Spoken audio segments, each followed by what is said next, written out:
Welcome back. We want to begin the second half by looking at some more of the new capabilities of the ArcGIS system.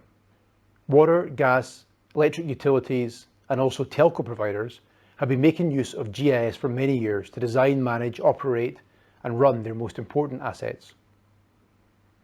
To support the important work of these organizations, Esri developed the Utility Network, a set of capabilities which complement the core ArcGIS system capabilities of WebGIS, specifically to meet the needs of utilities such as complex rules-based editing, network tracing, and network diagramming.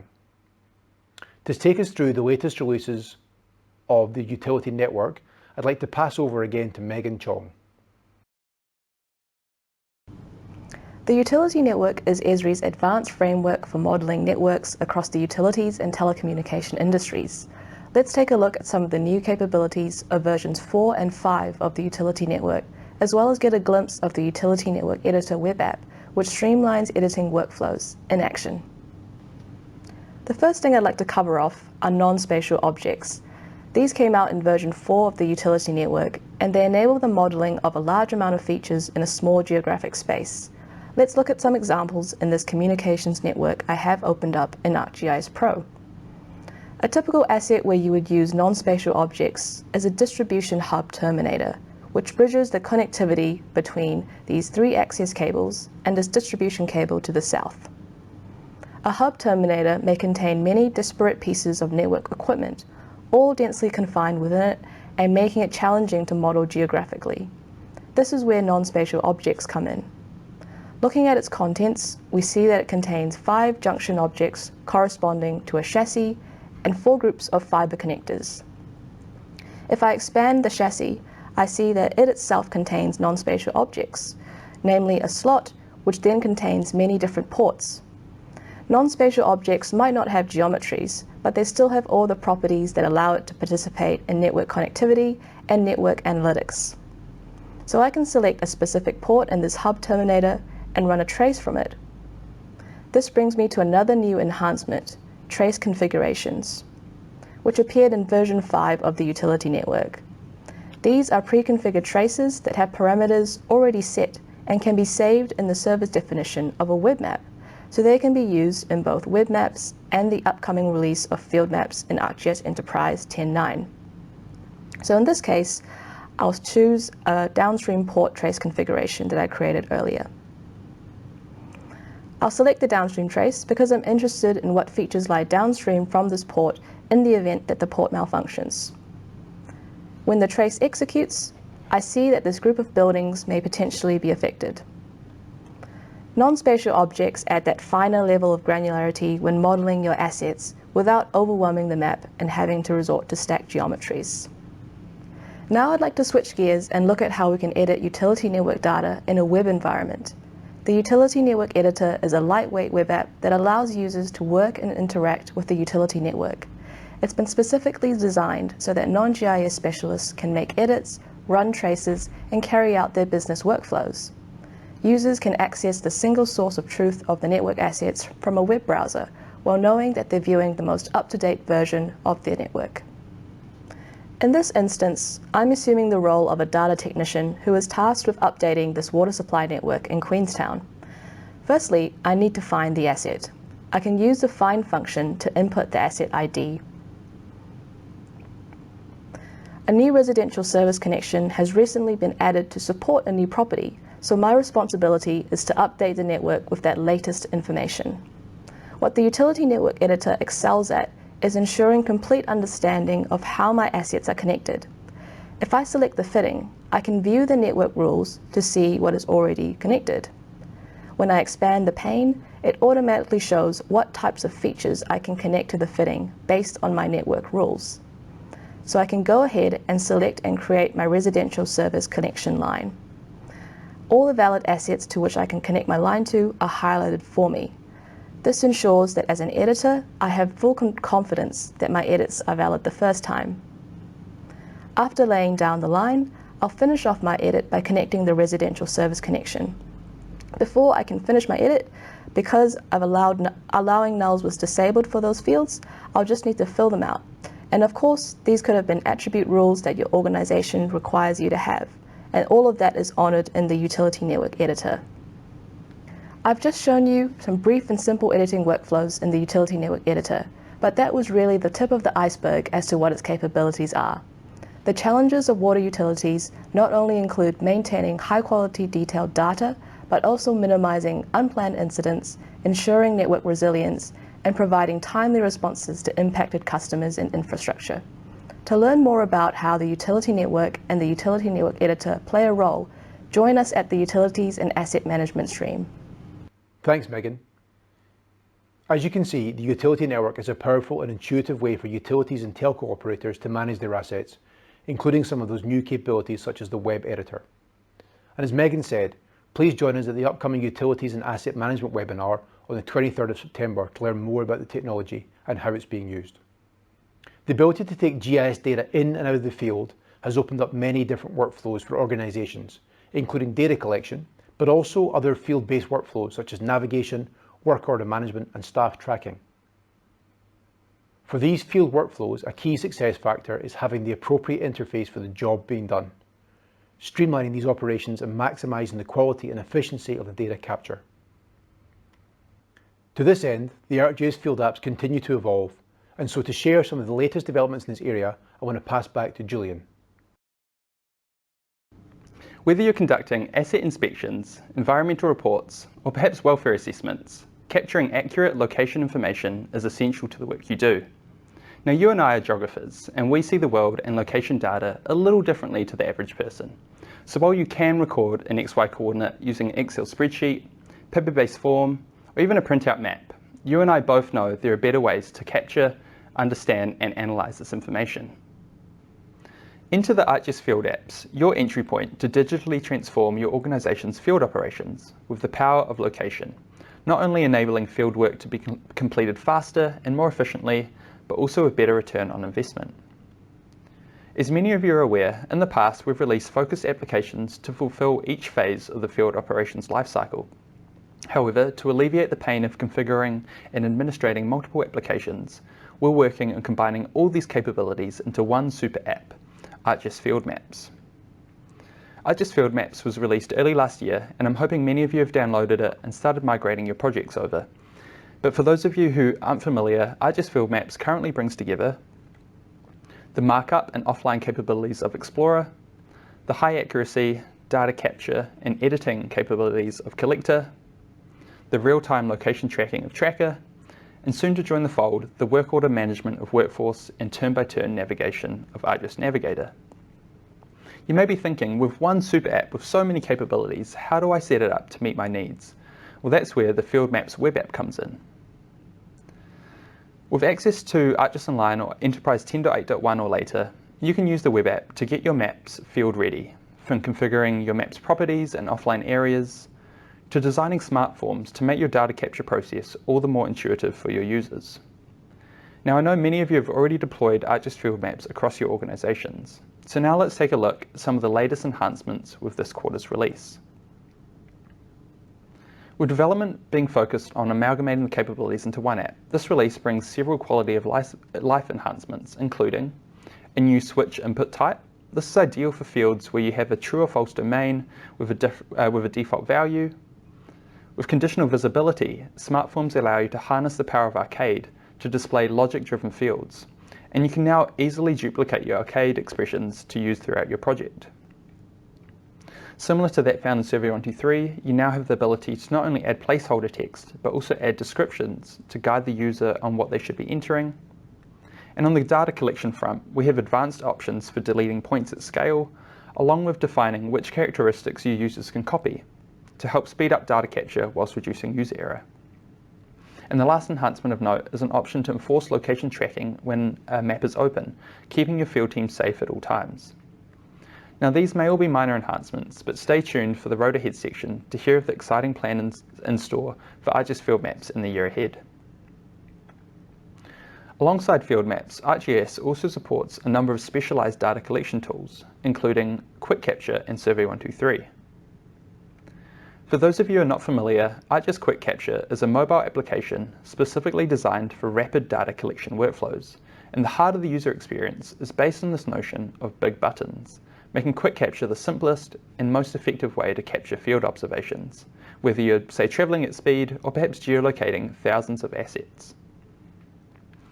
Similar to ArcGIS Field Maps, Quick Capture is also paired with a web designer, and I just wanted to shed some light on some of the standout features we've seen added this year, including the ability to hyperlink buttons to launch websites or perhaps other field applications, significant designer enhancements giving you further control over the look and feel of your interface, and arguably the most significant, integration with SiteScan for ArcGIS, Esri's end-to-end cloud-based drone mapping software.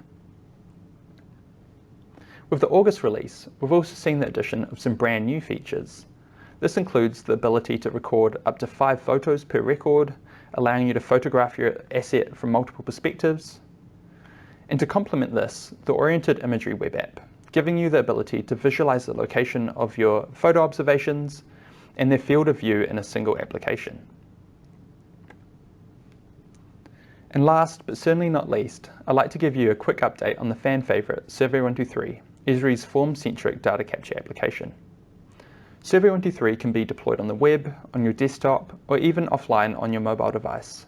And many of you have been using Survey123 for many years as an effective method for capturing detail-oriented information, whether that's spatial or aspatial. For those power users among us, Survey123 Connect, the advanced desktop-based form builder, has understandably had superior capability over the drag-and-drop web builder. However, with this update, balance is being returned to the force with new question types, including ranking, giving your respondents the ability to rank the options you provided, and address, allowing your respondents to enter an address which is then stored as an XY coordinate in your data table. But where the tables have really turned is with the ability to now create on-the-fly calculations directly within the web form, whether that's extracting values from one of your answers, a simple mathematical calculation, or basic data formatting. Paired with this, you can now also create hidden questions which you can use to hide said calculations or administrative fields behind the scenes. So whilst I encourage you to become friends with Survey123 Connect, the desktop-based builder, the Survey123 web builder may now meet your needs when time is of the essence. So there you have it, some of the latest additions to the ArcGIS Field apps. If some of these features are going to help you optimize your field operations, then let us know in the questions panel. And if you're interested in learning more about common workflows and how organizations are using ArcGIS Field Operations to meet their needs, I encourage you to join us for the Field Operations webinar on September 30th. See you there. As you can see, in the field applications, there is a lot to offer, and we're going to come back to see them again in the Road Ahead section a little later on to see what's coming in that space. The use of drones have grown exponentially over the last few years, and they are now a key part of many data capture workflows. With this growth has come an increasingly sophisticated and powerful set of capabilities within ArcGIS, with ArcGIS SiteScan now providing an end-to-end drone solution, fully cloud hosted. I want to pass again to James Wright, who's been doing some key work in this drone area recently, and ask him to share the latest capabilities with us. Hi, I'd like to talk to you about ArcGIS drone collections. Drones are continuing to be a key part of the ArcGIS system, supporting many different workflows across all industries. The ArcGIS drone collections are a complete end-to-end solution, with applications designed to cater for the planning and capturing of imagery, to processing, managing, and analyzing. Finally, to the dissemination and collaboration of all drone imagery products generated by utilizing the wider ArcGIS platform. To give you all a tour of the end-to-end workflow, we headed out to South Canterbury with a mission to map out cropping activity and operations on a local farm. We will start off in SiteScan Flight for ArcGIS. This product allows for the creation and execution of autonomous drone flight plans. Since we last met, there has been a focus on performance updates to the application, mainly around the offline use of base maps and terrain. In this scenario, I've pre-created a flight plan of the paddock we are tasked to survey. This allows me to take that flight plan, base map, and underlying terrain offline with me as I'll be in a remote setting. To verify I'm in the right location, I'm going to bring in a feature layer from ArcGIS Online, which identifies the paddock I've been tasked to survey. Sweet, that looks good. I can now verify all of my predefined flight parameters, and I'm good to go. Now, while my drone is autonomously completing my survey, I can also take advantage of SiteScan's integration with the rest of the platform. In this case, I'll link a quick capture project to my drone's location. This allows me to identify and tag locations of interest, taking advantage of that drone's ability to get to hard to reach locations, like checking a fence line across a valley, for example. Now that my flight has completed, it's time to process. The next phase is the process, manage and analyze phase. This is handled by SiteScan Manager for ArcGIS, built on a scalable cloud-based environment and designed to process and store huge amounts of both raw imagery and the imagery products. This allows me to create my 2D orthomosaic of the paddock I just surveyed, as well as elevation information and 3D products as well. There is also the desktop-based ArcGIS Drones map with similar processing capabilities as SiteScan, however exclusively in a local environment, allowing for offline use. SiteScan Manager can now also allow large operations to manage their fleet. This is a brand new interface that is loaded with features that allow for an in-depth view of drone operations and flight data. The new dashboard provides administrators with a high-level view of their entire organization's drone operations. You can also take a closer look within the list views to see even more data on individual pilots and the drones, their flight statistics, even documentation on what qualifications or servicing they have, and when it needs renewing. Following the paddock survey to analyze crop activity, we also headed to the stocking yard for some reality capture of the site. We were able to take advantage of the inclusion of Shore for ArcGIS, the new processing engine inside SiteScan. This new engine allows for faster processing, greater detail, sharper edges, and high-resolution textures with a photorealistic look. You can take advantage of all these features when generating 3D textured meshes. You can see with these examples rolling on the screen that the level of detail and clarity is really quite impressive. Here is even an example of a large area of the city of Zurich, processed through the Shore engine in SiteScan. Now finally, we're going to use ArcGIS Online to disseminate out the drone imagery products that we've just generated. Here in this Experience Builder application, we have several layers that are useful to the operation of the farm. Here we have the latest imagery we just captured off the crop. Some analysis was performed on this imagery to figure out areas of relatively high and low stress of the crop. Our quick capture features are also pulling through here, allowing our farmer to quickly identify and rectify any issues like the broken assets here. Finally, we can share our 3D mesh of our stocking yard to that same application. Additional layers have been added on top that tag locations of interest. In this case, the home office, irrigation, and various feed tanks. This same application could be shared or displayed to visitors for health and safety, or even to have an accurate record for insurance purposes. I'm looking forward to seeing how you all start taking advantage of drone capture and the insights and content you can produce for your own organizations. If you're interested in a more detailed run-through, then come along to our NZEUC webinar on imagery, LiDAR and drones. Raster-based data such as imagery provides an extremely rich set of data sources for GIS professionals. As we have said, access to this data has recently grown massively, with sources such as drones and satellites providing increasingly high resolution and high frequency data at a lower and lower cost. However, working with these data sets can sometimes involve complex processing and managing extremely large sizes of data, and this in the past has presented challenges. Storage, analysis, specialist tool sets, and so on. And so the team at Esri have been working hard to remove some of these barriers. To tell us about the latest image capabilities across the ArcGIS system, let's pass across to Boudewijn and Phil. Today, I would like to start with talking about imagery management. Traditionally, when it comes to managing imagery, it is usually one person or a group of people in an organization who take on the role of managing and publishing imagery. They would collect all the imagery, manage it using mosaic datasets, and make them accessible. The imagery can be converted to raster tile cache and published to ArcGIS Online or ArcGIS Enterprise as an imagery base map. Or, by extending ArcGIS Enterprise with Image Server, the mosaic dataset can be shared as a dynamic image layer to ArcGIS Enterprise. In the last few years, Esri has been adding new workflows where other users can easily host and create image layers from the portal in ArcGIS Enterprise. They can do so by uploading images or connect to a cloud storage that acts as the central repository for the organization's imagery and publish a dynamic or tiled image layer. Once the imagery is published, they can then share these layers and run server-based analysis on them. What is new is that this capability is now available in ArcGIS Online. ArcGIS Image for ArcGIS Online extends ArcGIS Online to enable image hosting, streaming of imagery as both dynamic and tiled imagery, as well as enable extensive analysis. And to show you some of these capabilities, let's listen to Phil, who will show you how you can use ArcGIS Image for ArcGIS Online for flood analysis.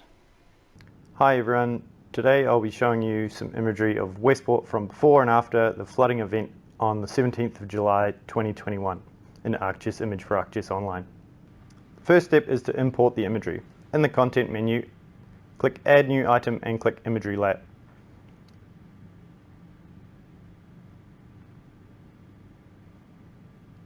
First you decide if you would like to import tiled or dynamic imagery. Then choose one of the 4 options for your layer configuration. We're going to use one mosaic image. Now you can choose one of the 32 different product definitions which reads your imagery's associated metadata. We're going to use standard raster dataset. Now browse to your imagery files and click Next.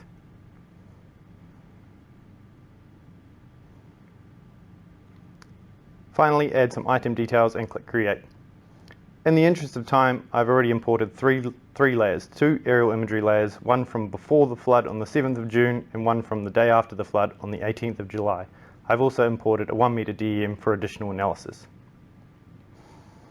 Because I have uploaded the DEM as a dynamic layer, I'm able to apply different raster functions as rendering templates.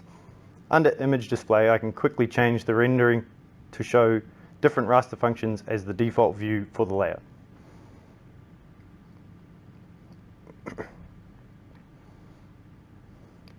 I've also created a custom raster function which reclassifies the DEM to highlight the low-lying areas which may be prone to flooding. As you can see, this area here is lower than the surrounding area. Now after looking at the DEM, we can compare the imagery from before and after the flood. There looks to be some flooding here, although we can't quite be sure. Because these layers are 4-band PlanetScope imagery, we can change the band combinations. I've changed these layers to show near-infrared blue-green to provide a better contrast of land and water. Now we are able to identify the flooded areas more easily. ArcGIS Image for ArcGIS Online also has many other raster analysis tools, such as NDVI for vegetation health comparison, watershed for elevation data, and even deep learning tools to identify objects within images. If none of the predefined tools are suitable, you're also able to create your own custom raster functions using the raster function editor. This was just a quick overview of some of the capabilities of ArcGIS Image for ArcGIS Online, allowing you to quickly host, visualize, and analyze your imagery. Thanks for listening. That was a good overview of ArcGIS Image for ArcGIS Online. Now let's move to analysis, and more specifically AI and deep learning on imagery. A lot of work goes into the deep learning tools that enable an end-to-end workflow for machine learning. It allows you to perform a whole workflow without having to leave ArcGIS.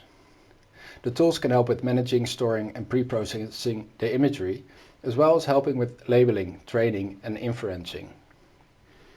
And new in ArcGIS Pro 2.8 are tools that are designed to prepare, train and run deep learning models for classifying LiDAR. And there are also tools and solutions that incorporate the AI capabilities, like the 3D basemap solution that uses machine learning for tree extraction from LiDAR. And on ArcGIS Living Atlas, you can find ready-to-use models for deep learning. And using these models can save a lot of time, as you don't have to prepare, label and train a model from scratch. And these are well-trained models for different scenarios. But these models can also be retrained with local data if needed.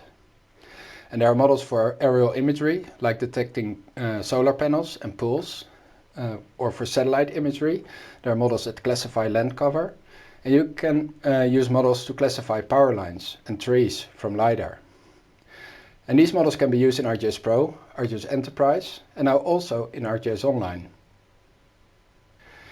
This was an overview of what's new with ArcGIS Image. Please join us all at the LiDAR and Imagery stream on 28 September at 11 o'clock, where we'll dive deeper into these topics. And we'll have some great guests talking about their experience with imagery in ArcGIS. LocalMaps is a New Zealand developed solution which complements the ArcGIS platform and opens up some of the key capabilities, allowing such areas as reporting and enterprise integration to be easily administered, while at the same time providing an intuitive and fully configurable web-based application. Developed originally for the local government sector, it has quickly grown to be the tool of choice for many other organisations, both for internal and public workflows. We're actually currently in the process of expanding our development team, and we'll be sharing our LocalMaps plans in the Road Ahead section a little later this morning. Developers are a key part of the ArcGIS community, whether they're extending, customising or integrating ArcGIS with other applications. Supporting this work, Esri have a number of APIs and SDKs fully documented for developers to use, including the extremely powerful and frequently enhanced JavaScript API, the technology which sits behind Esri's own web applications. Earlier this year, Esri released a new offering for the developer community. To complement the existing technology and licensing options for developers, Esri provided an alternative consumption-based licensing model suited to those developers creating, for example, for-fee apps.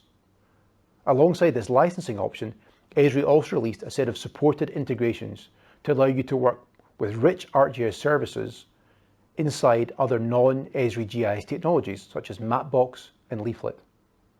This combination is leading to new exciting developments, including some really cool Esri-powered public-facing applications, and also some large enterprise systems such as Salesforce using this technology to embed ArcGIS within their own systems.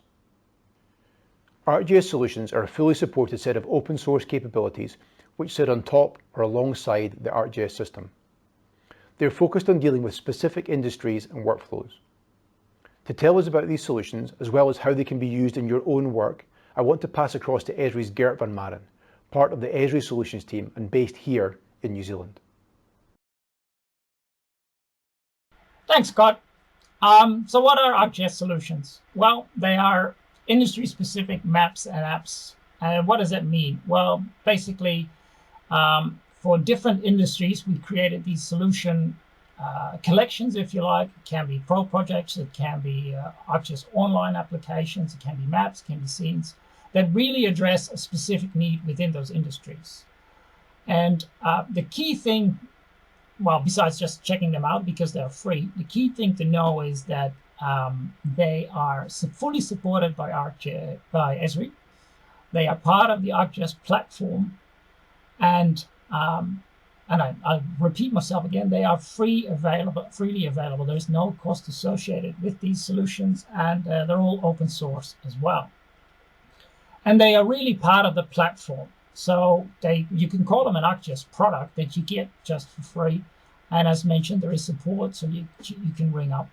And they are part of the platform, as I mentioned, meaning that they really work well across different apps. And one example of a solution is, and this will be soon to be released in November, is what we call our asset management solution. And this is specifically for trees. But this is going to be a collection of maps and apps ranging from an ArcGIS Pro project for the GS technician in the back office, where they create the data and they create the maps, to field applications where field staff can go and monitor and collect information about trees, to dashboards for the executives, to a hub site, a public-facing hub site that really shows the public how your organization is managing your assets. And this is a pattern we're now first going to release for trees. It's just a generic pattern for any sort of asset, if you like. So these ArcGIS solutions, where do you find them? You know, how you can just browse them? Well, you just simply go to the ArcGIS Solutions website. On Esri.com, you search for ArcGIS Solutions, and you go to the product website that you see here up in the top in the browser. And that gives you, first of all, just a quick overview of what all these what these solutions are. But the main button up here is just Launch ArcGIS Solutions. And this is actually an app, a ArcGIS online app, also available on Enterprise, that quickly allows you to browse all the different kinds of solutions that we've published, and you can filter by industry, And you can see here 3D base map is straight away the first one up that's available. But there's a whole bunch of solutions available for you to go and explore and see if they can fill a need within your organization. So you don't have to start from scratch, right? You just, you have the ArcGIS platform and you get these workflows, industry-specific workflows on top of it. The alliance between Microsoft and Esri means that organizations can easily take advantage of the capabilities of these two powerful sets of applications, providing integration and data exchange workflows without the need for customization. For our final tech showcase example, Eagle's Ed Cook is going to give us a bit of a tour to show how Esri and Microsoft can be used together to provide some real synergy. Microsoft 365 provides the world's leading business productivity tools, which have become the common toolset for everyday work. Today, you can enable the applications that come with your 365 subscriptions with ArcGIS to integrate spatial workflows into your everyday productivity tasks. Using the same mapping technology behind the demonstrations that you've seen today, this includes geo-enabling data in SharePoint and Excel, publishing layers that can be reused by others, flowing information into Power BI reports, and making this all discoverable inside Teams. In the next few minutes, I'll show you how ArcGIS integrates with some of these Microsoft products that you use daily, bringing the benefits of GIS to your entire organisation. It's not just maps. Analytical reports and charting are now enhanced with the power of spatial. With the ArcGIS plugin, you can add a new layer of depth to data analysis within Power BI. ArcGIS for Power BI is a tool that enables you to map and visualise your data.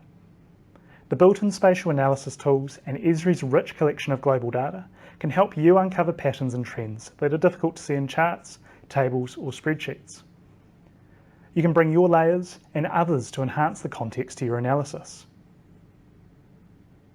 For example, you can look and search across ArcGIS for data sets that may be relevant to the analysis that you're conducting, such as for these historical sites in Tamaki Makaurau, what iwi areas of interest they might fall within.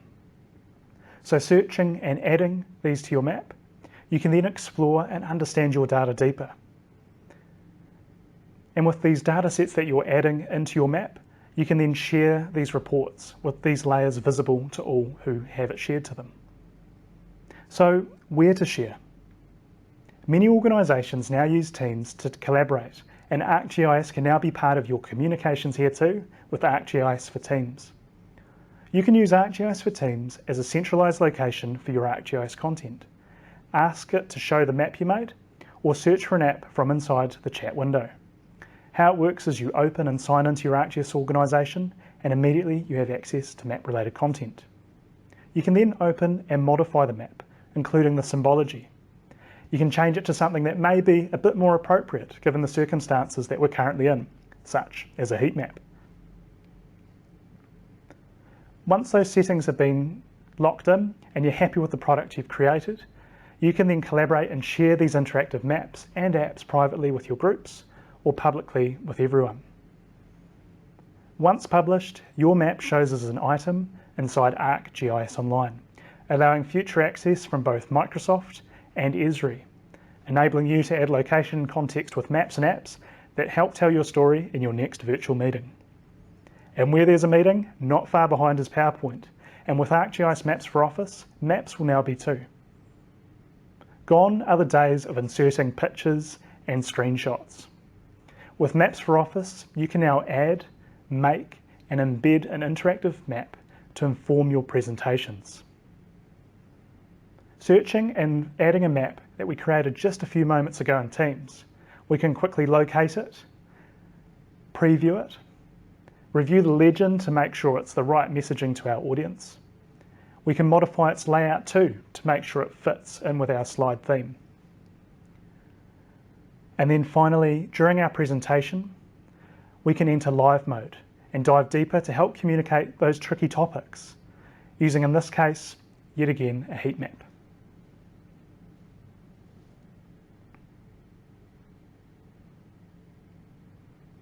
And it doesn't end there. No workday would truly be complete without Excel.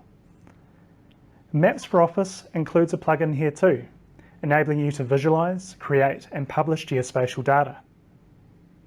Signing in with your username unveils the option to add data from ArcGIS or Excel.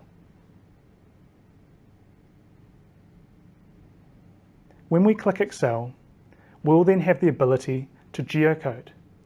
We can use this either by using a coordinate value, an address, GeoJSON, or a known geography. Once this is set up, this then creates a point layer of our data set, in this case the initial COVID-19 locations of interest from way back in early August. We now have a map viewer alongside to interact with our data. If we're happy with where these points have located themselves, we can then choose to publish this to my ArcGIS organisation. And what's neat here is it creates both a web map like Teams, but also a feature layer. So this is part of a data publishing workflow that many people outside of your GIS team could leverage inside your organisation. Because as soon as you publish this, you can then use it as part of your content, just like any other item. Microsoft 365 provides the world's leading productivity tools, which are the common tool set for everyday work. Today, you can enable the applications that come with your 365 subscription with ArcGIS, integrating those spatial workflows into your organisation's everyday productivity tasks. All of this using the same mapping technology behind the demonstrations that you've seen today. Esri and Microsoft truly are better together. Christchurch City Council is New Zealand's second largest territorial authority, supporting a population of almost 400,000 people. The City Council have been using GIS in a variety of ways for many years now. However, they're relatively new to using Esri's ArcGIS, a move which they've undertaken over the last 2 years. This adoption of ArcGIS was driven by the desire to use the latest web and app technology to support their staff, contractors and public, sharing data which includes over 1,300 GIS data layers, representing almost every aspect of the council business and including key aspects of the ongoing rebuild. Throughout their Maps and Apps journey, there was a strong desire to keep new and existing users engaged by opening up these important data sets and capabilities quickly through using web-based applications.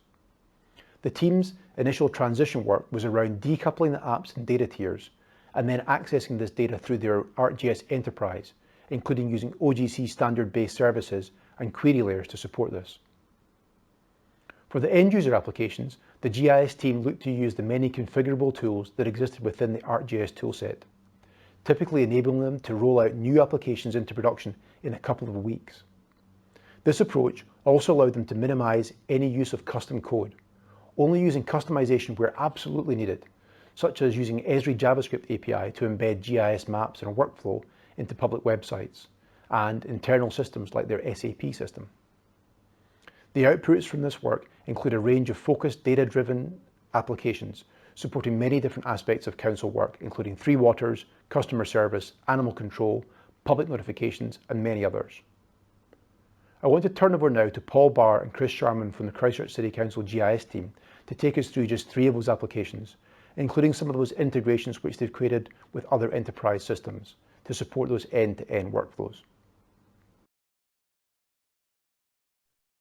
The animal control dog search application is a Esri web app hosted in our CCC enterprise portal. It's used by the animal control officers in the field on their ruggedized Windows tablets or iPhones. They use it to search for dogs and any previous job and history or enforcement actions against those dogs. And the same application is also used in the office by the dispatchers to assign the officers to jobs. So in the first example, the animal control officer in the field has found a dog wandering the street. It's only got a name tag on it. And so the only bit of information is that the officer's got is that the dog is called Ralph. So what they can do is they can load up the tool and they can now search by the dog name. So there's probably 300,000 or so dogs in Christchurch in the database, and this allows them to find that one specific dog.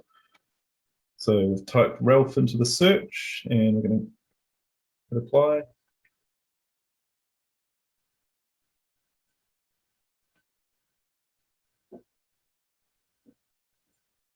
And what we find is that there is 126 dogs called Ralph in Christchurch. So we need to narrow the search down a bit. So if we go back and enter the breed of the dog as well, so we'll put in Ralph's a Beagle and search again.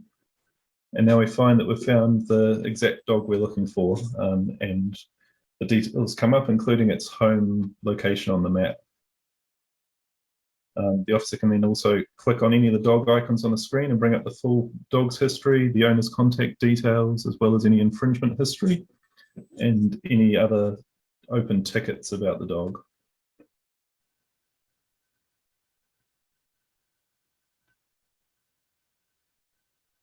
The map also has notes left by the animal control officers, the stars, as well as some warning flags to show where dangerous dogs live. It also has tickets for our high-risk management system, and you can see here one of the unassigned tickets is highlighted in white, as well as links through to the historic job system that predated the current system, and that's all there for the historic record.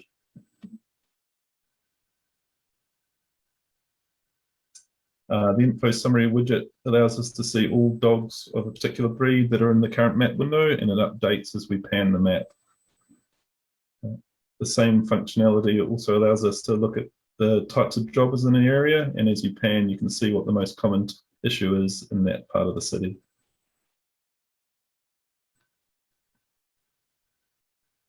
There are also filters on the map, which allow the dispatchers to quickly filter down jobs by officer, or the officer in the field, if they're doing follow-ups and registration, they can quickly use filters to see which dogs are registered and which ones aren't, to need follow-up.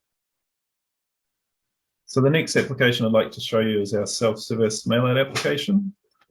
Our team was getting several requests every month to provide mailing lists for public consultation for the various council business units.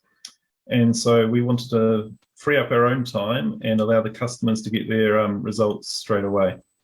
So what we've done is we've taken the public notification widget out of the Esri Enterprise portal, and we've just enabled a data set behind it. And what this does, as you can see here, is it allows the business user to go and draw a polygon around the part of the city that they're interested in, and then they can select one of 5 different types of address mailouts. So we have physical addresses, rates information, valuation addresses, and the owner's addresses. And what this does is they highlight the polygon on the map, it generates a CSV file which they can then download, and this can be used in a mail merge to send out their consultation letters. The mail merge spreadsheet, when it shows up, has the addresses of the property as well as the link to the New Zealand Post address ID, so that we know that it's a guaranteed deliverable address.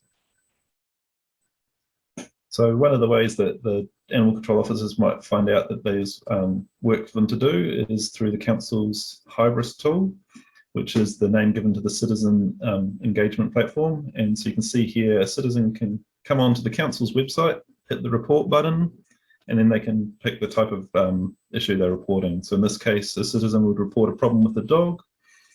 They can come in here, they can drop a pin on the map to show where this issue is. So they can zoom in, place the pin down on the road, and then add further details about the job. And this is not just dogs, this is for any issue the citizen wants to raise with the council. Now, this is what the customer service representative would see. So this is in the call center. They can go and review the ticket. They can go and look at the details that were logged, as well as going onto the GIS tab, where they can see the location of the incident and who's going to end up handling it. So in this case here, the pin has been dropped in Escape Park, and it's for the parks team to deal with. There are also context layers to help the CSR when they're reviewing the call. So now we're looking at the map tool itself outside of the SAP integration. And so here you can see we've got the same functionality. This map's for the graffiti. We can drop a pin on the map, and there are context layers. So the green is parks, the purple is utility buildings, and the yellow is council-owned land. And you can see here that this was dropped, and as the pin is moved around from a council land to a park, the handling officer responsible for the job is changed. And that's all happening right in the back end. So from when the citizen dropped the pin, it's querying behind the scenes a handling officer layer, which then has all that recorded information about who's responsible for what, where in the city. The other in here are the purple stars. So those are street art, as you can see on the pop-up, that allows the citizen to see them, as well as the call center operator, because these have different needs for handling to remove the graffiti. And as you can see, when the pin gets placed close to the street art, it automatically changes the category of the job to identify the fact that that street art needs special handling. And again here, this is just more examples of, as the pin moves around the map, the handling officer and category changes as appropriate for wherever the pin was placed. Yeah, so one of the really important things to know about the HYBRA system is that automatic assignment that operators now don't have to do, that the system does it itself as the pin was moved around. That replaced literally hundreds of FAQs that the customer call centre would have to look up when they had a customer on the end of the phone, and they would have to interpret all of those and try and assign the ticket to the right place. The wrong contractor process, as we call it, where we assign a ticket to an incorrect contractor, costs us a lot of money a year. And you know, a contractor goes out and they say, I'm not the one who's supposed to deal with that. So someone else then has to send the ticket back to the council, and we send another contractor out to go and deal with it, because they're not under contract to do that. So we have made a huge savings now as a result of not having to do that. And we continue to refine that derivation over time and make sure that we make more savings, and the problems get resolved in the field an awful lot quicker as well. In keeping with the Council team's mission to deliver as much value as possible through configured ArcGIS applications, they continually review ArcGIS releases to identify what widgets, apps and new features their current and future needs can take advantage of. Alongside this, some current initiatives include migrating the core data to a native ArcGIS format in the back end and rolling out the ArcGIS mobile applications. This will support access to data on and offline, the dispatching of and tracking of field teams, as well as the reporting of health and safety issues. The team also tell me they're also looking to how 3D data and apps can be more widely used, and we'll see some of the latest capabilities in that area shortly. I want to say thanks again to Chris and Paul at Christchurch City Council for offering to share this great work, as well as to Hamish behind the scenes. For our next customer story, we want to stay in the South Island, but change organisations. Formed in 1933 in New Zealand's South Island, the infrastructure business Fulton Hogan will likely be a familiar name to many of you. We wanted to hear a little about the work they've been doing recently with ArcGIS, and so to tell that story, we thought we'd ask another familiar South Island name, and a relatively recent Fulton Hogan employee, Sam Williamson. Hi, my name's Sam Williamson. I'm a GIS specialist at Fulton Hogan. It's great to be here at NZEDC 2021. I'd just like to quickly share with you how we're using GIS at Fulton Hogan. So Fulton Hogan's a large organisation. Our vision and purpose is being a successful infrastructure business. And GIS is being used in a variety of different sectors and teams across our organisation. We have over 7,800 people based at over 100 locations across Australasia, with over 88 years of experience in construction. Myself, I work in our engineering solutions team based here in Christchurch. Our team is focused on being trusted advisors for the wider Fulton Hogan organisation. We pioneer technology and innovation and promote sustainable solutions which improve productivity and ensure the safety of our people and communities. People are at the heart of everything we do. You've probably seen our people doing good work across Aotearoa, building and maintaining safer and sustainable transport and utility networks for our communities. This is the good work that we strive to achieve every day. So primarily, I work in our water business, where we operate and maintain 3 waters infrastructure across New Zealand on behalf of our clients. At Fulton Hogan Water, we are collaborative and customer focused, and we are constantly innovating so that we're fit for the future. GIS is a critical component of the technology stack that supports our water engineers and field crews who complete planned maintenance of our water networks and who respond to reactive maintenance, for example, water main breaks or clearing sumps during adverse weather events. Not only do our people need to know what assets they'll be working on for a particular job, they need to know where those assets are and what's around them, and for that we use ArcGIS. We're working on some exciting projects with ArcGIS. We're currently testing smart connected networks in collaboration with our clients to perform advanced analytics and whole-of-life cost analysis of assets and networks. We're also making more use of 3D data that is available to us now, and we're preparing for more of it that will come in the future as our industry embraces BIM standards, all of it aligning with NZ asset metadata standards. We're always innovating so that we're fit for the future. Our main GIS users are our field crews, and just getting them access to location-based information is one of our biggest challenges that we lean on ArcGIS for.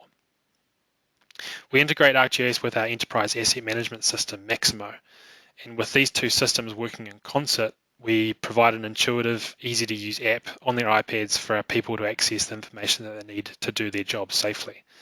Service requests, job plans, and pre-work safety check sheets are all assigned out to our team through this mobile tool. Most importantly, digital maps are available to the crews in the app to view where the assets are located and what they're connected to. The field crews also tag any information about the work that they've completed to the asset so that we can analyze asset performance over time with GIS. Now, data accuracy and availability in the sector is key to ensuring that the water stays on and that the toilets keep flushing. And while we provide maps to our field crews, we need to get that GIS data from our clients who are the asset owners in this case. If the council add new assets into their GIS, we need our crews to have those assets available to them in the systems that we provide them. So we use the ArcGIS platform as a means to sustainably synchronize our GIS with our client's GIS so that our teams are looking at the same data as our customer. Now, we're fortunate that all of our water networks that we maintain are owned by authorities who also use ArcGIS. And together we use ArcGIS Enterprise Distributed Collaboration to create a trusted connection between our respective GIS platforms. And we share data between them. And this means that we regularly receive a synchronized copy of GIS assets directly from our client, which we then just blend into our own technology for our field crews to access. Now, while we use FME to do further integration and data modeling, just getting access to location-based data is one of the biggest hurdles when working with a new client on a water contract. And so ArcGIS removes the barriers to providing access to that data and ensuring that the data is reliably synced so that we can carry on and get our work done. Now, as I mentioned before, GIS isn't just limited to our water business. We're also using ArcGIS to provide up-to-date information about our civil projects. And this application we rolled out is being used by our project managers to assess the construction progress of the $42 million Waiari water treatment plant being built for Tauranga District Council. Aerial photography captured by drone from our survey team is processed into 2D and 3D maps and scenes. And we can share those layers out to our project engineers through this easy-to-use app. Now, the team can pull this app up on their iPads and use it anywhere they like. The main advantage of this tool is for visualizing our methodology and to ensure that the wider construction team are working as one, including identifying in advance what could go wrong when mitigating any risks. Now, this technology clearly and quickly demonstrates how the various parts of the project fit together and where we can develop temporary workspaces.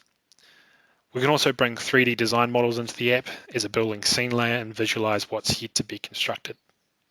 Now, we incorporate design thinking when we're building these types of apps, and we're constantly collaborating with our civil project team to proof this technology, and we can make adjustments to the app based on user feedback.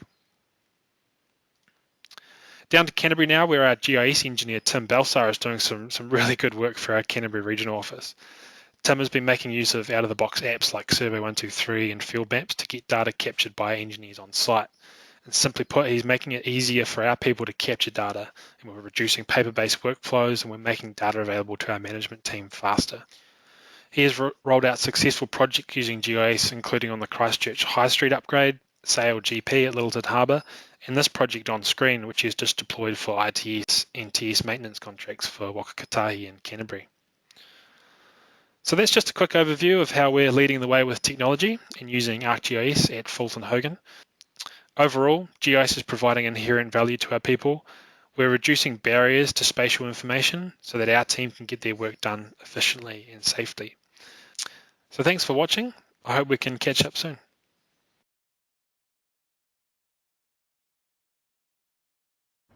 We've already seen a number of 3D applications this morning, including hearing about the New Zealand Elevation Programme and how this will provide high-resolution elevation data for New Zealand, which we will be automatically including inside the Eagle elevation services and making available to everyone.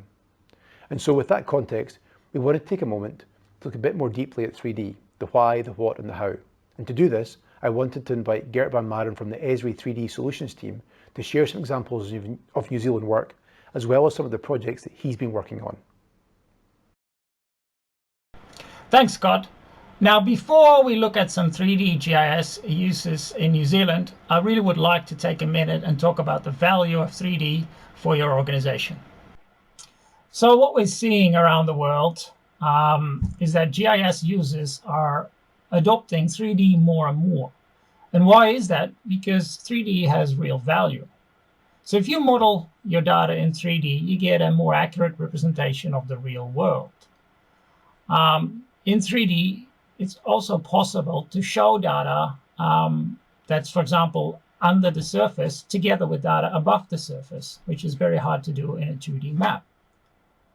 And one of the prime examples of uses of 3D is the ability to communicate better with non-technical stakeholders. If you show something in 3D, it is quicker understood, and especially non-technical people really appreciate this kind of presentation. And then finally, as you can imagine, in 3D, you have an extra dimension to play with. So you could show your 2D data, but extrude attributes in 3D. So it does allow you to show more than what you could do in a 2D map. So let's now have a look at some uses of 3D GIS in New Zealand. And these are examples of users out there currently using 3D GIS. So what we have here is an example of a 3D scene that is being used by Atiho Farms. I should really pronounce that right. Atiho Farms. There you go. So if we go to the actual scene, which is in here. So what we have here is a scene. This was created from, the original data came from another mapping system. It's just 2D data. It was brought into ArcGIS online.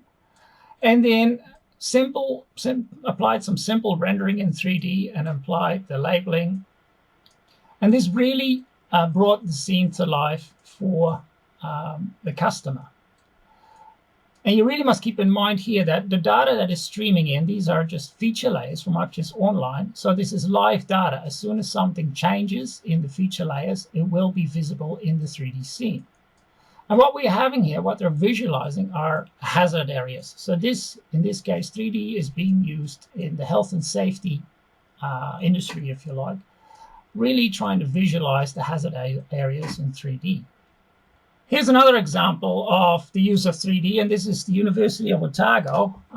We're working with the University of Otago to visualize their avalanche powder clouds in 3D. And in the bottom right, you can see kind of also a 3D visualization, but the information is draped on top in 2D. And what we're doing here is we're even going one step further and draping the powder cloud on top of the DEM or DSM, but then in 3D, even giving a better understanding of what they're trying to simulate. And I must stress, this is hypothetical data near Mount Cook, so this is not a real avalanche, but it's been simulated. Another example here, we've been working with Harris Mountain Heliski down here in Wanaka, where I'm based, and they are looking to use ArcGIS to manage all their avalanche-related data, and that ranges from the avalanche paths, their routes, and all the information they've collected about these avalanches, including photographs. And currently, it's all scattered among different systems, paper-based, Excel spreadsheets, etc. Another example of 3D GIS use is here. This is being used by the Greater Wellington Regional Council, And they really wanted to have a web app that shows to the public the possible impact of sea level rise on the cities in the Wellington region. So again, if we're going to have another look here. So this is an experience builder app. And again, we're using 3D to show the various impact levels of sea level rise. So we can let the sea level rise go up. And then what you can see in the top right is the number of buildings that have been affected go up, and also the roads that have been affected go up. And as a bonus, you get also the visualization of that sea level in 3D. So here you see in color all the houses that are affected when the sea level rise goes to 1.60 meters. And you can see here also the roads that are affected. That is also color-coded by depth of flooding.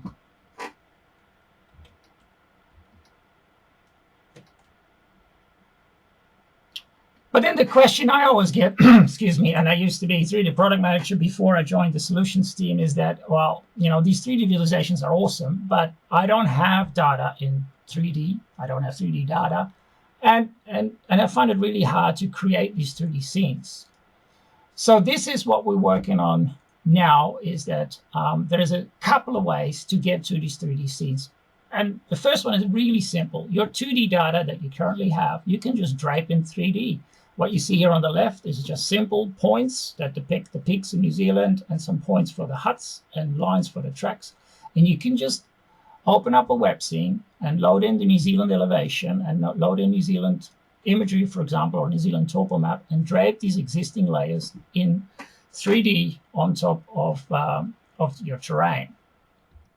And what you see here at the bottom, we're even trying to make this even more easy, but this is going to be released November, is that we'll give you a Python notebook that will take the web map and automatically convert it into a web scene behind the scenes for you, so you don't have to worry about it. So as long as you have a web map with points, lines, features, it'll generate a 3D web scene for you automatically. But that's not available yet. It will be in November.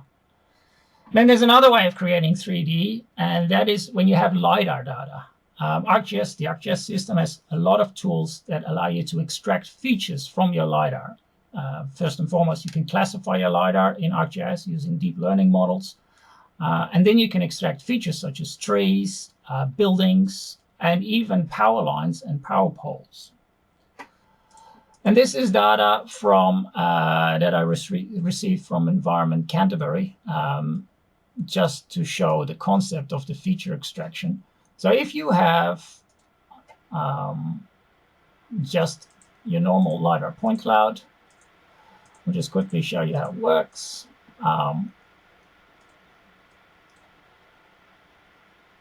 Turn off the trees and the buildings. So this is the LiDAR most organizations typically have. It's just your LiDAR, it's not classified.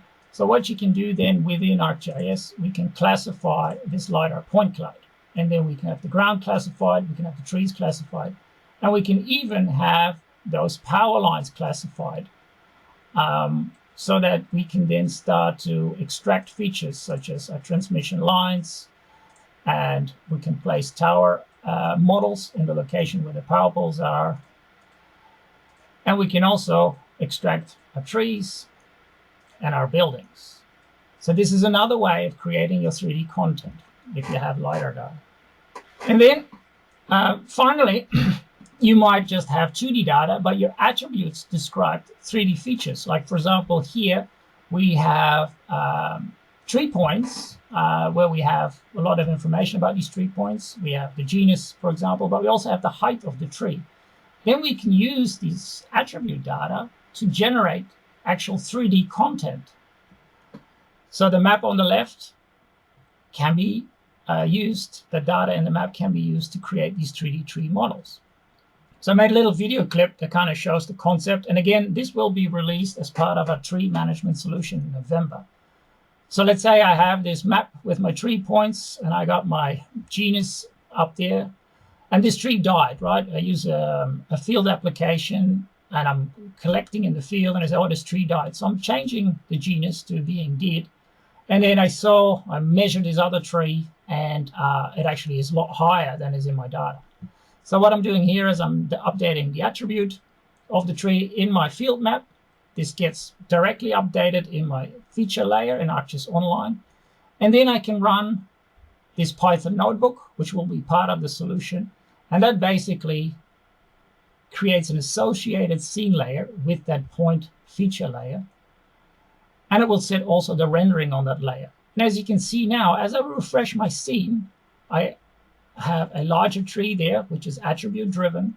And also that tree out in the back, because we changed the attribute from being the genus that we changed to being dead, generic dead, the actual model changes automatically as well.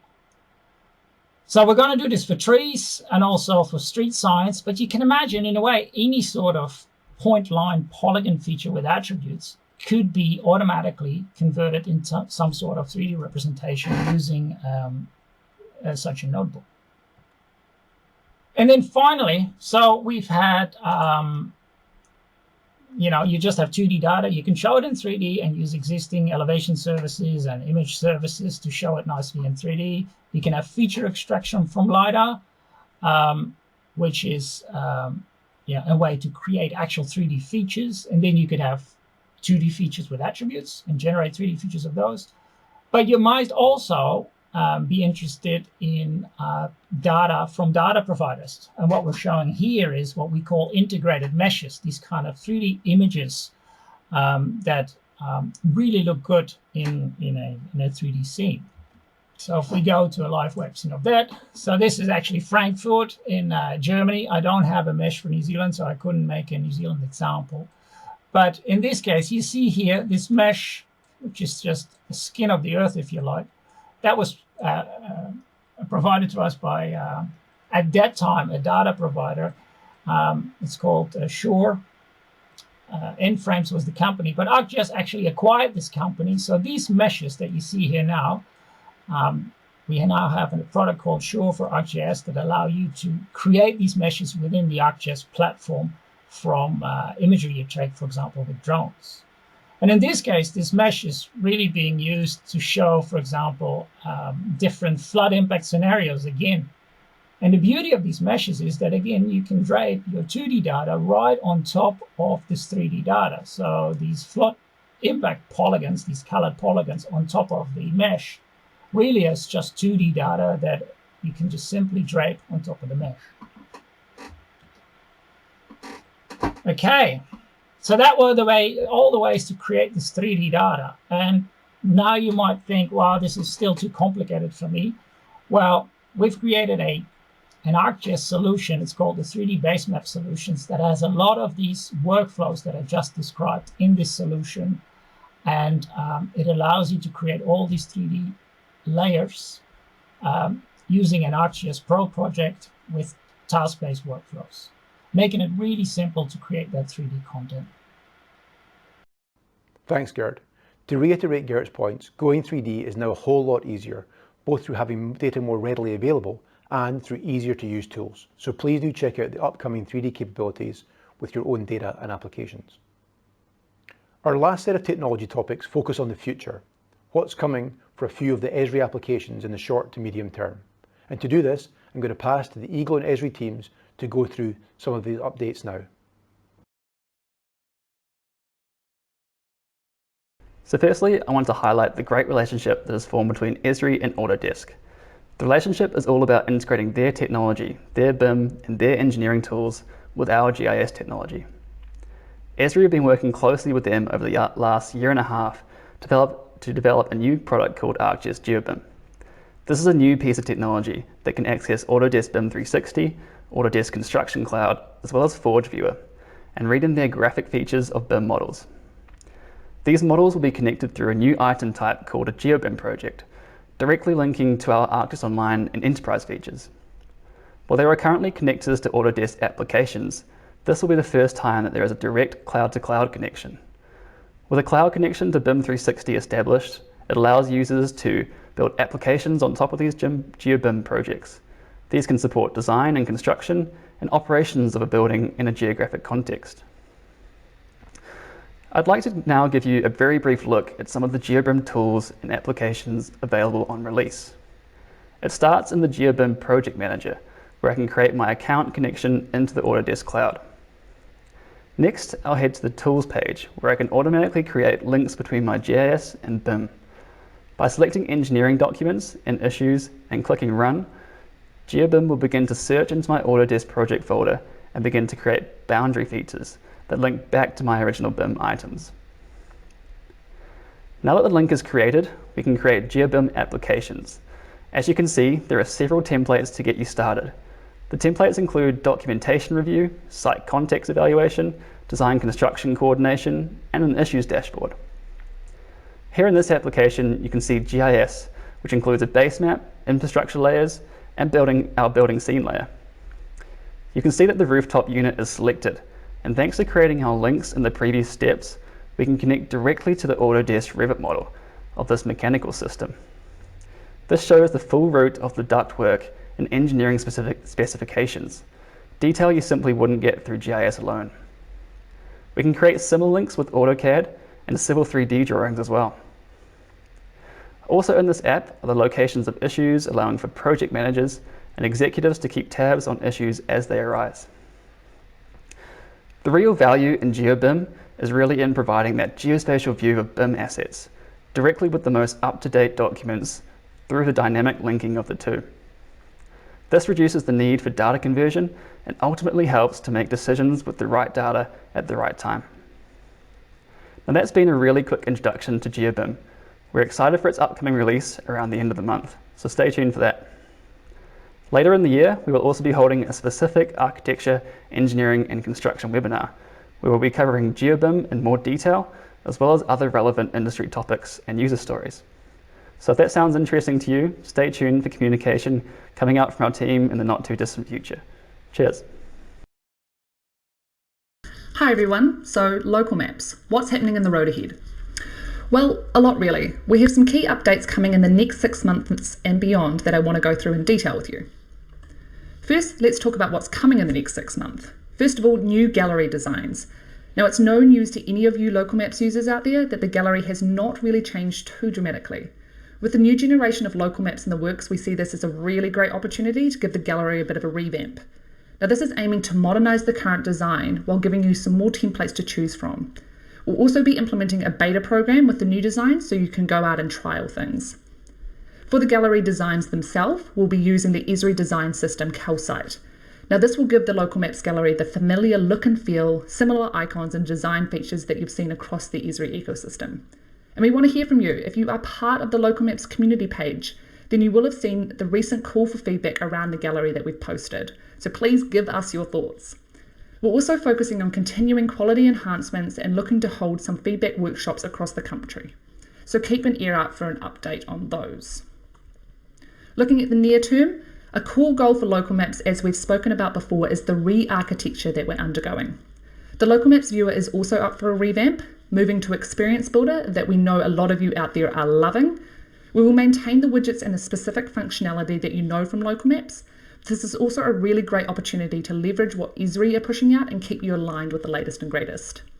Part of this, of course, is moving to the JavaScript 4.x, and in turn this re-architecture will allow for faster and more regular updates.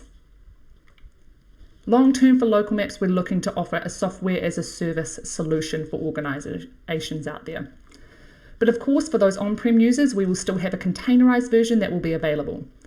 But we also want to make this a more modular solution. So perhaps if you only wanted to use a specific part of local maps, then that module can be used outside of the core product and be used with other parts of the Esri system. So if you haven't already, head onto the local maps community page and let us know your thoughts. We are here, we are listening, and we want to make sure that local maps is going in a direction that you want to go to.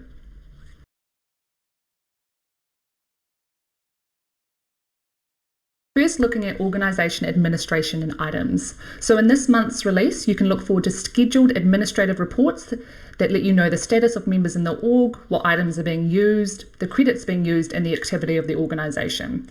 And another great feature that's coming is around getting information on the item dependencies and usage. Looking at the near term, A big one here is restoring items. So you can delete an item, it'll go into a trash can, and then if needed, it can be pulled back out of the trash can, something I'm sure a lot of people have been looking forward to. The longer term focus is around metadata editing experience and the managing of related items. Moving now to the map viewer, there are a lot of exciting capabilities coming. I'm just going to point out a few here. In the short term, we're looking at full authoring capabilities on OGC layers. This is things like filtering, feature styling and pop-ups, layer effects that I'll touch on shortly, the ability to copy layer and save back to layer, and there's going to be a new arcade editing experience. In the near term, one big one here is controlling the feature rendering order in the web map, and this was a huge request from people. So you can now have the most relevant data on top. They'll also be introducing analysis. And in the longer term, there'll be attribute table management and support for time zones coming. Now, a couple of key ones that I want to go into more detail here are layer effects and the redesigned arcade editor. So Esri are doing a lot to the effects that can be applied to the layers in your map, and you will have seen this in the map viewer with the addition of blending and blend modes. So they're introducing a range of new layer effects, and I have a couple of examples here. So things like bloom, which has been combined with blur and transparency for the median age map in the lower right. Or effects like contrast and drop shadow on forests can be used to make them pop on top of the imagery. They'll also be available for selected features in your dataset, so not just the whole layer, using filter effects.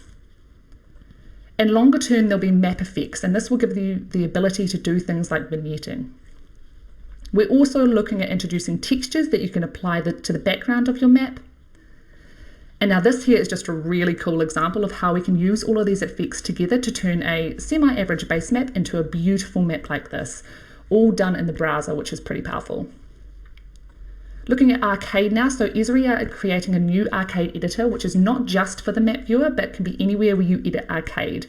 And they're focusing on improving the user experience, introducing IntelliSense as you're typing, and it is built on the Monaco open source project. Looking at ArcGIS dashboards now. So this month, ArcGIS dashboards will allow for data to be downloaded as CSV, and this was a really, really top requested feature. So this can then be used for additional analysis and custom reports, or it can be transported into other applications. There will be support for the table element in dashboards coming too, another highly requested item. And this will be something that's, I guess, a lot more than a simple table. It's a full-blown data visualization tool for information at a glance. And then mobile dashboards. They're looking to provide ease of access for on-the-go dashboards. Both desktop and mobile dashboards will also be accessible via one URL. And finally, Experience Builder, where search will be available this September and more widgets will be coming in the near term like print. And as you can see, the long term has a lot of options that will be becoming available. And this is not only to reach parity with the tools in Web App Builder, but bring more exciting capabilities that will only be available in Experience Builder. ArcGIS Pro is regularly updated, and with the next 2.9 release in early November, let's take a look at some of the exciting new features in the road ahead. The first one I'd like to highlight are knowledge graphs. Knowledge graphs, which will be coming to ArcGIS Enterprise as well, is a more comprehensive and intuitive way to visualize and explore multifaceted datasets, as well as their intertwined relationships. Examples could be supply chains or disease spread. The ability to query, consume, and share knowledge graphs will open the doors to many more opportunities for insights and analysis.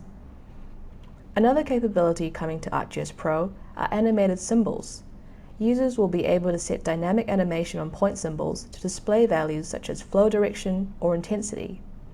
In 3D scenes, users will be able to set ripple effects on water, create realistic animations based on the movements of the sun, and add other visual effects to enable non-GIS users to better understand spatial data. Finally, a powerful new presence-only prediction tool will be available in the next release.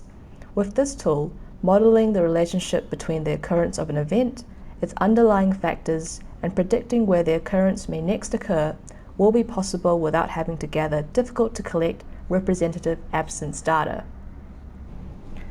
There are many other new capabilities coming, which will all see ArcGIS Pro continuously strive to be the best desktop GIS software available, so stay tuned for early November.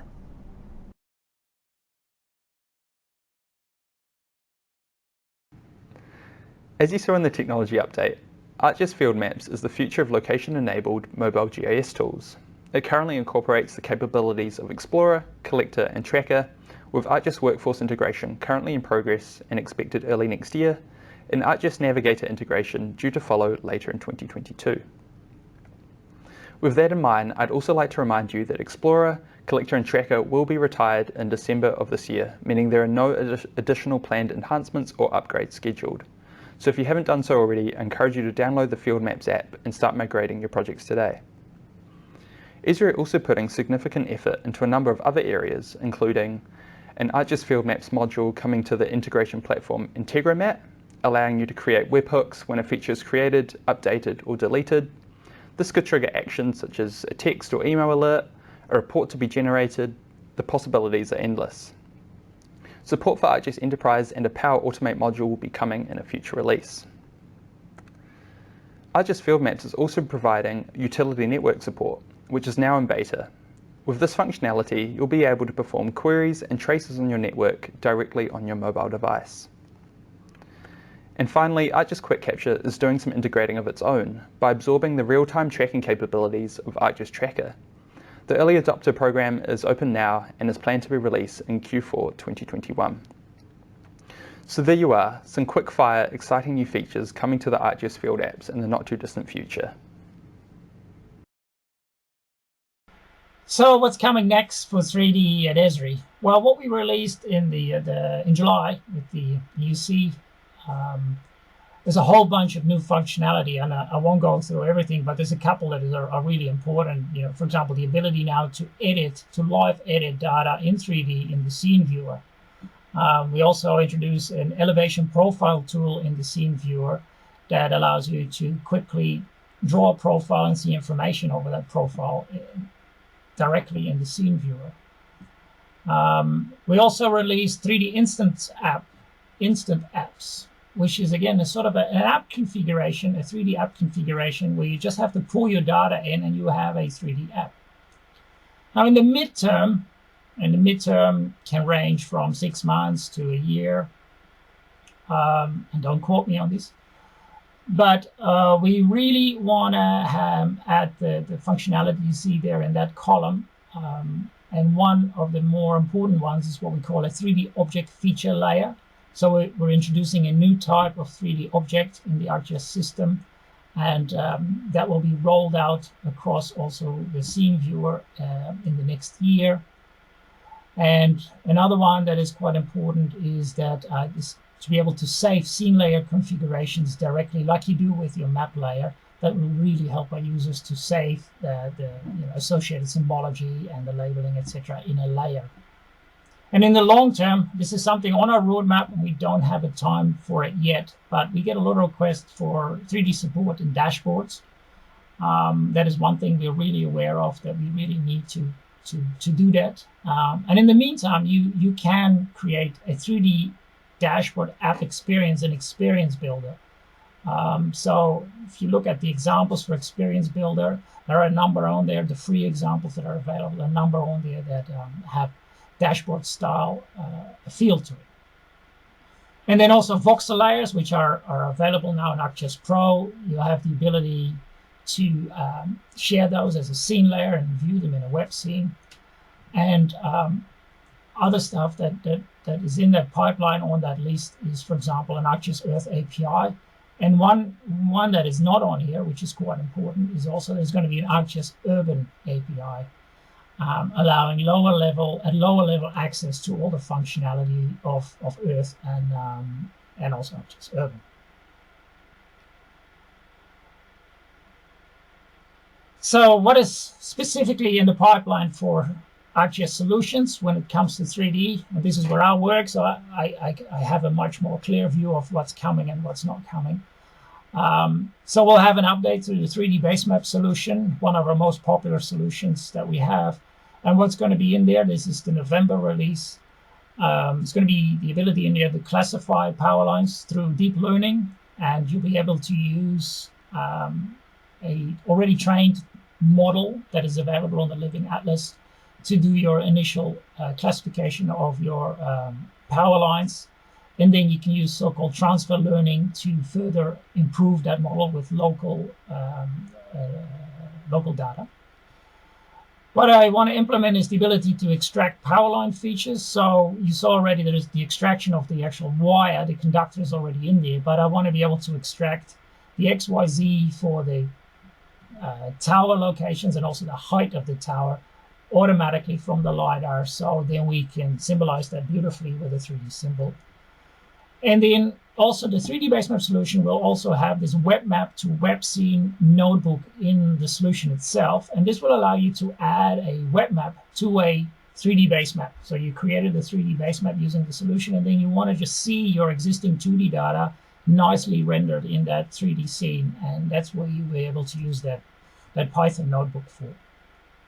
I briefly mentioned ArcGIS Urban Connector and the API that's going to be released. It's already available in beta. But we're also bringing out the Urban Connector as a ArcGIS solution, so supported and regularly updated. And this will mean that it gives you the ability to work in ArcGIS Pro with an urban model. So you can grab scenarios, for example, from an urban model. You can upload parcels from Pro directly to urban. So that makes it really easy to analyze data from urban and also to manage data in your urban model, but then in ArcGIS Pro directly. And then finally, and I mentioned it already a couple of times, is that we're bringing out these asset management solutions which will have a 3D component. And trees, of course, is an obvious one. The ability to automatically create an associated scene layer from your point feature data and then update an associated web scene or create a new web scene. We're also looking to implement this for street signs and trails as well. And then finally, these asset management solutions, you can really use them for anything, right? You could also, if you're stuck in lockdown or you're bored, you could use them to visualize your favorite ski field, which in my case is Treble Cone. So in this case, during lockdown, I created this map. I created a 2D map of TC, put all the tracks in there, labeled them nicely, and then I used this notebook that we'll soon release to generate a 3D web scene for Treble Cone. So you can see all the tracks in there, the labeling comes across. And I even got a little bit carried away, just put in the webcams and have live links to the actual webcam, and it has slowed on TC, so I think it's time to go for a ski. But that's basically all the new stuff that's coming for 3D solutions and also 3D in general. Thank you. The last area we want to cover this morning is around our community. Our global Esri GIS community is incredibly important and intersects with many other important communities such as conservation, emergency management, and education. And so we wanted to take a few minutes to speak about these communities, their work, and the special programs that enable them to do this work. I first want to pass to Roland Pomana, the chair of the New Zealand Esri User Group, who has a short message for you, the community. Kia ora koutou katoa. Look, quick update from me on behalf of the NZEUG committee. Our AGM this year is going to be a virtual event, the same as it was last year, and much like today. It will be held on Wednesday, the 6th of October at 12 p.m. An email with finer details has already been sent to our membership, and these will be made available on our website as we get closer to the AGM. Before the AGM itself, there's an opportunity for existing members to do one or two things if they want, and that's nominate someone to join the committee or nominate someone for life membership.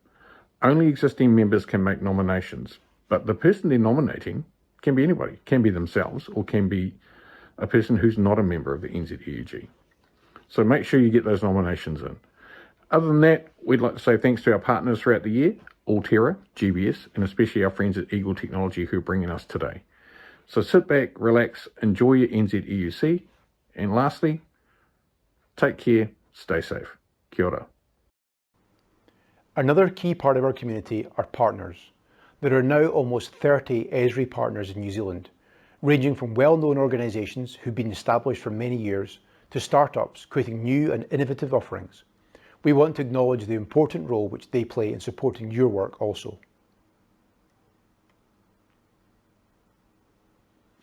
As we've seen earlier, GIS can have a role in supporting organisations in their emergency response work, a key role. At Eagle, we want to support you in this work both by providing training and preparedness workshops, as well as support when things do go wrong. To assist with this support, and to support you specifically in times of emergencies, we have a dedicated channel to request assistance, which we've recently launched. This is an email channel, emsupport@eagle.co.nz. This means we can provide the best efforts support when you need that help. As always, the best solution is to be prepared, and so check out the emergency management resources, which we'll be posting on the Eagle website shortly, or speak to any of the Eagle team. Another area, which is not commercial, involving Esri and Eagle, is that we're proud to support many conservation-focused organisations carrying out great work across our region. To tell us more about this conservation work, I want to pass to another of our GIS interns, Lewis Worthington. The Esri Conservation Program provides technology and training assistance to conservation professionals and organisations from around the globe. Conservation is key to protecting the Earth's natural resources to allow them to flourish in the present and in the future. In New Zealand, there is a clear focus on maintaining and protecting our environment so that future generations can experience it in all its beauty. Organisations in New Zealand use Esri technology by either leveraging the Esri Conservation Program or their existing ArcGIS licensing to help achieve sustainable conservation with the power of geography. Let's have a look at what some of our New Zealand partners have been up to in the conservation space. First off, we have Otautahi Christchurch Indigenous Plant Guide and Ecosystems app by Lucas Associates. The app is a digital representation of a 26-year effort for Di Lucas and Lucas Associates, who since 1981 have been involved in identifying the different ecosystems of Canterbury and providing lists of native plants belonging there. Until now, all this information has been compiled in paper documents that are hard to access for the public. The app allows people to see areas where native plants thrive and guide their own gardening and landscape restoration efforts based on it. It also allows people to view to the extent of their street to see which native plants are best suited for their property. If native trees and shrubs are planted in their desired habitat, they are more likely to survive and thrive. Lucas Associates hopes that with more access to their data, people will be inspired to use more local native plants. Here we see New Zealand Geographic's Project Seascape, a new endeavour to map and understand our underwater realm in unprecedented detail. New Zealand Geographic is a pioneer in the use of photogrammetry and related technologies to map, measure and understand our wild places. However, conventional photogrammetry methods do not work in the underwater environment and make the production of high-resolution georeference models incredibly challenging. An accessible solution would pave the way for photorealistic three-dimensional mapping of New Zealand's seafloor at hundreds of metres in area at a time. This is a reality New Zealand Geographic are looking to realise. They are aiming to incorporate models into VR application to better simulate the underwater landscape, facilitate public engagement, and ultimately increase awareness of vulnerable ecosystems. Next we have Bofa-Miskell, who have produced a roadmap designed to show ecological connectivity in the Rodney East area of Auckland. The roadmap, funded by the Rodney Local Board, aims to identify gaps and evaluate opportunities to protect, enhance, connect, and extend existing valuable habitats to create functional networks of green spaces. It aims to help inform community groups and council about where conservation activity could be prioritised to achieve effective landscape-scale ecological restoration and connectivity, ultimately enabling the community and council to work cohesively to achieve conservation outcomes. Moving on, we see a quick capture feature layer from Te Kahui o Taranaki Iwi, showing the distribution of traps, weeds and riparian trees planted on the awa. The application is easy to access and view by Hapu and Iwi members and provides baseline data for Taiao team and landowners. The numerous field apps developed by Te Kahui o Taranaki Iwi have the potential to improve environmental policies based on their recorded data. Esri technology has enabled them to record valuable data and analyse and monitor their environment remotely to assist in their environment management plan.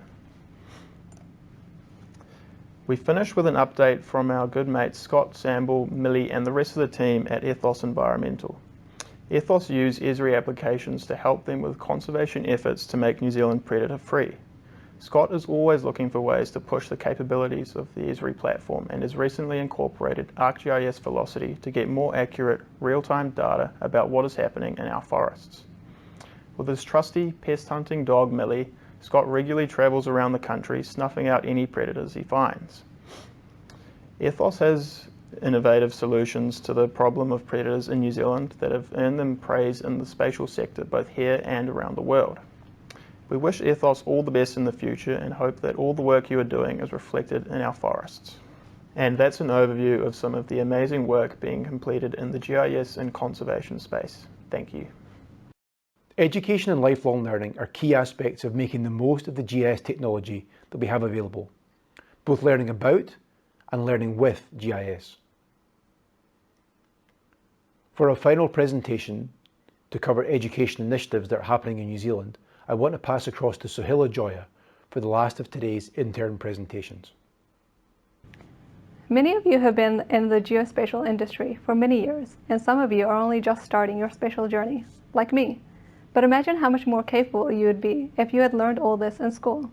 Well, thousands of students in New Zealand are given that opportunity through Eagle GIS in Schools programs. This initiative has been around for 20 years to date and offers free access to GIS systems, which 337 schools so far have taken advantage of. Geospatial technology is commonly used in the geography classrooms for NCEA levels 1 to 3 in order to teach spatial thinking and recognition of spatial patterns.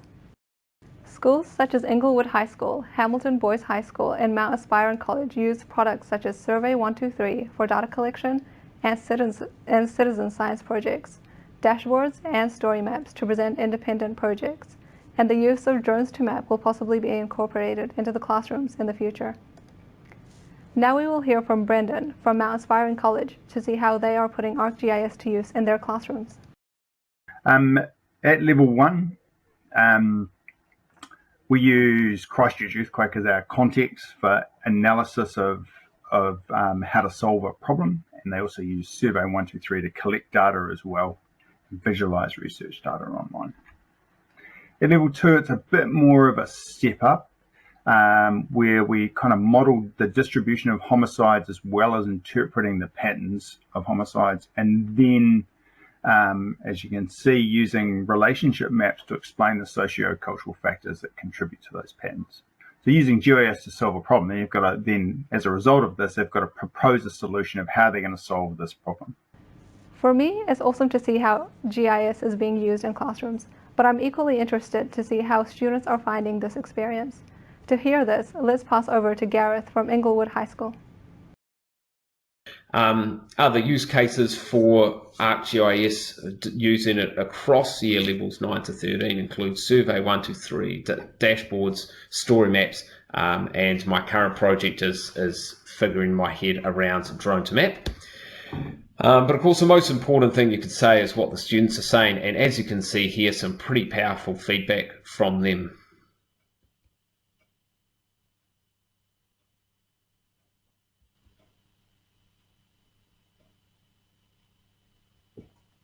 Full videos of how the schools are using ArcGIS systems in their programs will be made available in the conference resources.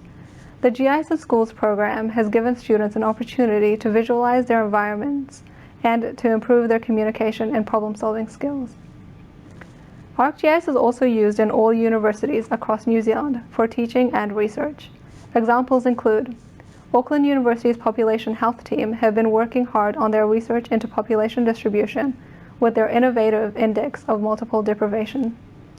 Jennifer Capella, while studying at Massey University, completed a project looking at creating a tool to generate a more detailed coastline of New Zealand. Lincoln University's blog gives us a sneak peek into the work being done by researchers and students at the university. Projects highlighted in the blog include creating zones for exercise that meet the lockdown requirements for keeping it local. For those who are beyond school age or have finished your studies, Eagle Technology offers a range of instructor-led courses in both the virtual and physical classroom, along with some shorter live webinars where our experts talk about New Zealand applications of the ArcGIS system. We can also recommend Esri e-learning resources such as web courses, massive online open courses, and tutorials. And that's an overview of the work being done in GIS in education. Thank you. That brings us to the end of our session. But before we move across to answer some of the questions we've been receiving, we just want to take some time to thank all of our presenters today, to thank all of you for taking the time to join us, and to let you know that we're very much looking forward to seeing you face to face when the time allows.